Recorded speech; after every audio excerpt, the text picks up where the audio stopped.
Hello YouTube, welcome back to the channel. This is Two Dads Move to Portugal. I'm Sean, this is Carl, and in case you're new, we're doing the Donald Dash. We're flying out of here on June 20th, and it's now April 9th, I think. Yep. So the clock is ticking. We've made a lot of things happen. Everything's moving at a breakneck pace. So what do we want to talk about? Where did we leave off last? We left off that we got an offer on our house, we got Neo into his school, and we found our new, did we tell you that we got approved for our new apartment? Mm-hmm. Yep. We put an offer in on our apartment, but that Monday that we got back from Portugal, right after Easter, we got a wonderful letter that they approved They accepted our offer. Accepted the offer. Yeah, I mean, it was a rental. The rental market in Portugal is a little crazy, as you can imagine, with so many immigrants coming in. The housing market's dynamic. So the landlords are asking for as much as they can get, which is often too much. So we offered a little less than what was asking. Yeah, it worked out. I'm glad. So the lease process is underway. It's a bit more complicated than in the States because we'll be immigrants. To get the visa, the lease has to be registered and it has to be all above board, and an attorney actually has to review it, which I've never done in the States. But our relocation agency, Relocate to Portugal, is helping us with all that. Very helpful. They're very confident it should be smooth sailing. So excited. I'm particularly excited because it's the neighborhood I really had my eye on. I kind of felt very comfortable there as soon as I saw it. And in fact, this particular trip, we saw another side of the neighborhood, and it's even nicer than the first side. So I'm like, this is really nice. I like this. It's a quiet part of Porto. Lots of green, lots of parks, lots of trees, which I'm all for. As you can see, our backyard is right behind you. We live in the woods, and we're moving to the city, so I didn't want it to be so much of a shock for the family. This is the only house that Aria's known, and Neo moved here when he was 4. So he doesn't really remember the other one. So I think it's good to ease into urban life. It's a quieter part of Porto. Lots of families, lots of trees, safe space for the kids to play without cars, which is good. I think in the last video you saw was the park with the hedge maze. Mm-hmm. That's just a couple blocks away. So beautiful to run into that, especially in the middle of a city. Parc de Relocate, I think is what it's called. It's a pretty park, really pretty. Gorgeous. I can't wait to explore it some more. There's so much more to it too. There's like a whole artist place over there too that I'd like to check out when we finally get settled in. And you can see it from our apartment now. You can look out the window and see where that park is. Well, you can see a lot of things because we're oh my gosh, yeah. We're on the 7th floor of an 8-story building, so we have views in 3 directions. You can actually see the ocean from the house, even though it's not that close to the water, which is cool. So it'll be nice. I did get a heads up from dear friends, John and Jeff. Hey, John and Jeff. They said, watch those cats when you move to a high-rise. That's what I said. Yeah. Who did I ask that to? Who did I ask? Yeah, I we're asked coming that with same 2 cats, question. and they're adventurous and feisty. So Tom and Anthony, I asked that question too. Hey, Tom and Anthony. Hey, I'm like, what do we do with the cats? I said, the windows here don't have any screens. There's no screens. If you open the window, like, you're opening the window. And there's no screens in any of the windows. And their thing was like, they're cats. They'll be fine. They better be fine because it's very expensive to get them there. They better last a good long time. It's a long way down. Yeah, it's very pricey to get them to Portugal. Just for transparency, I was shocked at the cost of getting the cats ready to go to Portugal. I think it's going to run like $2,000 for both cats to get to Portugal. Oh, airline tickets and shots and shipping and all of that stuff. Yeah. I had no idea it was that much. If I'd known at the beginning, I might have. You might have what? I don't know. Nothing. You might have nothing. You might have paid for it and brought the cats. Yeah, no. I like the cats, even though they're annoying. No, they'll do good. Yeah. You have to worry about the cats and the kids, I guess. Just safety, because they've never really lived in an apartment or a high-rise. I don't know if 7 floors is high-rise, but yeah.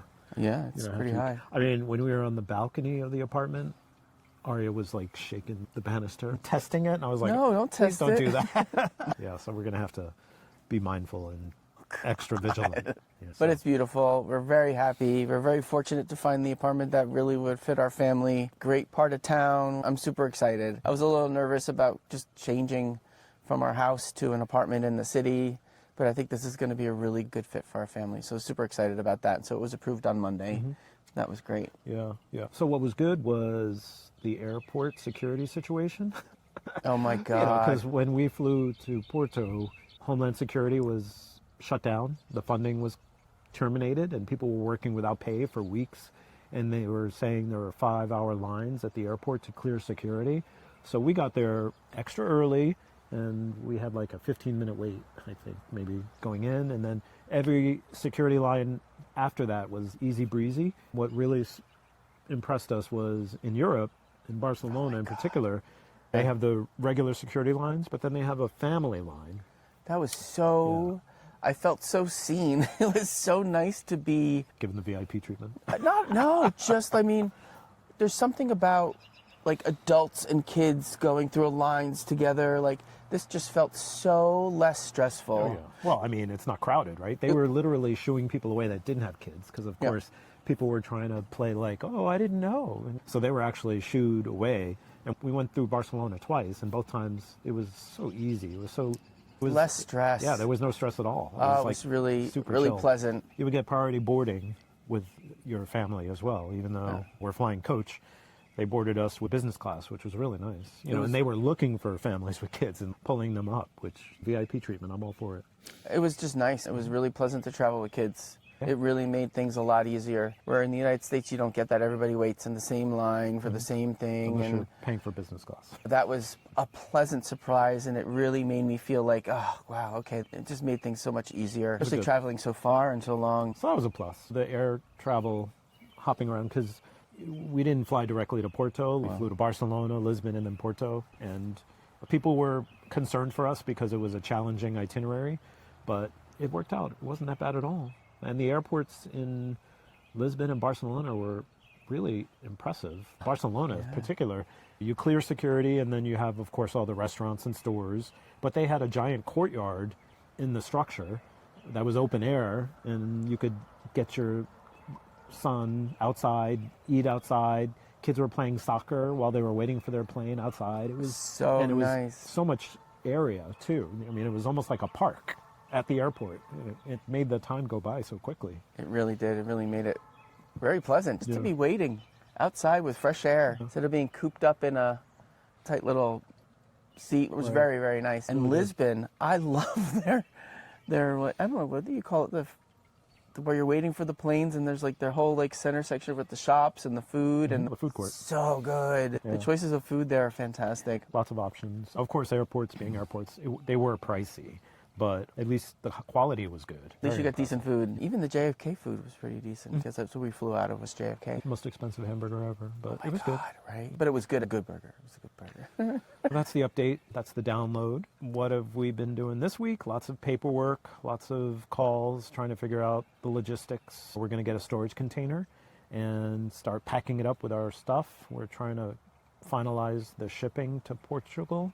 And for the visa application, there's more paperwork. We just got the travel insurance required. Lots of checklists. We're working through them. I just created a new checklist. It's the change of address checklist. All of the credit cards, bank accounts, subscriptions.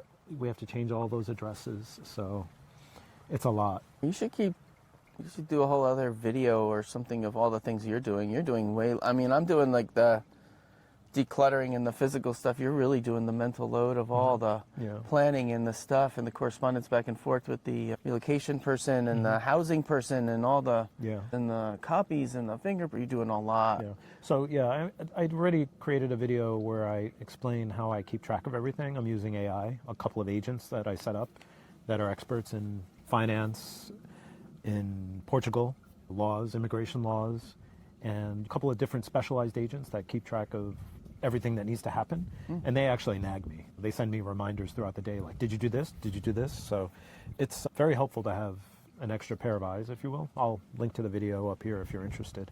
Yeah, it's been very helpful. So that's the only way I could do it. Otherwise, I'd be doing it in spreadsheets and doing it manually, and nobody wants to do that. Yeah, but great job on all that stuff, because Thank you. That is not in my wheelhouse, that's for sure. But with the house and stuff, I have to take a week off from making any sort of choices at this point. I am just burnt. Burnt. Starting next week, I'll pick up again. But No, you had your big deliverable with the house sale. So now that the house is officially in contract, we passed attorney review, and I think the family that's going to buy it is going to love it here. The house is perfect for them. So that was your big deliverable, and you finished it. So you can take a break, but my stuff's still ongoing. But yeah, it's moving along, and we're very fortunate that we have a relocation agency helping us because they are the real experts, and they're making it a lot easier for us. Relocate to Portugal is who we're working with, and I definitely recommend them. The team there has been really good. So yeah, that's where we're at. Anything else you want to talk about? No, that's it. I'm just waiting on what we can bring, what size container, how are we going to get it there. Now we got to start making some final choices on stuff and then figure out how to get rid of the stuff. We got 2 months to empty out the house and get rid of everything. So that's what I'm waiting on. Oh, no, don't stress me. I'm done. But it's going to be fine. We're doing this together, and we're doing it with help, which is really important. So stay tuned, subscribe and follow, like the video, and we'll catch you in the next one. Bye. Bye-bye.